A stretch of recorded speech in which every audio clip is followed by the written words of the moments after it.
জামায়াতে ইসলামের আমির ডাক্তার শফিকুর রহমানের x account hack হওয়ার ঘটনা তদন্তাধীন থাকলেও একজন সন্দেহভাজন গ্রেফতারের কারণে নতুন বিতর্ক তৈরি হয়েছে।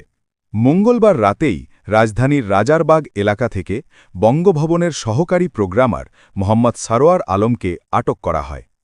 ডিবির একাধিক সূত্র জানিয়েছে, সরোয়ার আলমকে গ্রেফতারের পক্ষে এখনও সুনির্দিষ্ট প্রমাণ পাওয়া যায়নি।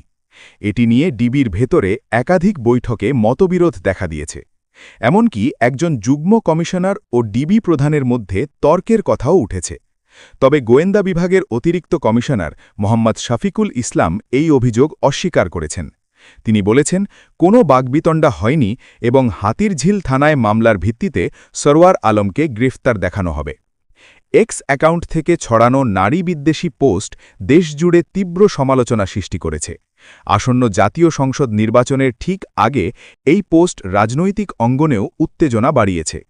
জামায়াত দাবি করেছে অ্যাকাউন্টটি হ্যাক করা হয়েছে এবং উদ্দেশ্যপ্রণোদিতভাবে বিভ্রান্তিকর তথ্য ছড়ানো হয়েছে। ঢাকা মহানগর দক্ষিণ যুবদলের সদস্য সচিব রবিউল ইসলাম নয়ন বলেছেন, প্রধান উপদেষ্টা ড ইউনূসের প্রশাসন সম্ভবত ডাক্তার শফিকুর রহমানের কুকীর্তি ঢাকার জন্যে নীল নকশা সাজিয়েছে। সেনাবাহিনী জানিয়েছে, তারা এই হ্যাকিং ইস্যুতে আলাদা কোনো তদন্ত করছে না। মিলিটারি অপারেশন অধিদপ্তরের পরিচালক ব্রিগেডিয়ার জেনারেল দেওয়ান মোহাম্মদ মঞ্জুর হোসেন বলেন, হ্যাকিং ব্যক্তিগত ও প্রাতিষ্ঠানিক নিরাপত্তার বিষয়।